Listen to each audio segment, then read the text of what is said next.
L'appel lancé par le ministre de la Santé publique, Dr Samuel Roger Kamba, pour la collecte de sang en faveur des blessés de guerre a trouvé un écho favorable. Un appel qui met en lumière les efforts des bénévoles et des donateurs qui se mobilisent pour répondre à cette urgence médicale. Pour ceux qui en ont besoin, nous savons qu'ils sont au front, donc ils ont tout notre soutien, nous les soutenons de tout cœur et nous les portons et les encourageons à ne pas faiblir, à se battre pour l'intérêt suprême du pays.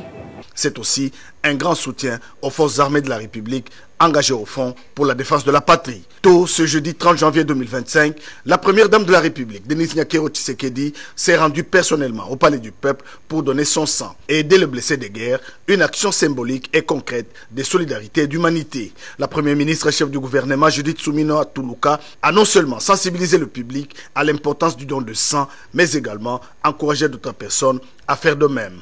Tous les Congolais et les Congolaises doivent être mobilisés de manière à, d'une manière ou d'une autre, aider le pays, aider nos compatriotes qui sont à l'Est. Et donc pour moi, le fait de venir faire un don de sang, c'est une manière aussi de contribuer à soulager les souffrances de nos compatriotes à l'Est, que ce soit au niveau des FARDC, des Wazalendo ou de la population civile. Le ministre de la Santé publique, Dr Samuel Roger Kamba, parle d'une crise humanitaire ravagée par des conflits armés et l'agression rwandaise, laissant des milliers de personnes blessées. Et dans l'Est de la République démocratique du Congo, les infrastructures médicales sont débordées avec des bombardements et explosions. Une poche de sang, c'est peut-être un enfant qu'on a sauvé. Donc sachez que cet acte permet de sauver des vies. Ne croyez pas que c'est seulement les militaires qui peuvent sauver nos vies. L'acte que vous posez en donnant le sang sauve.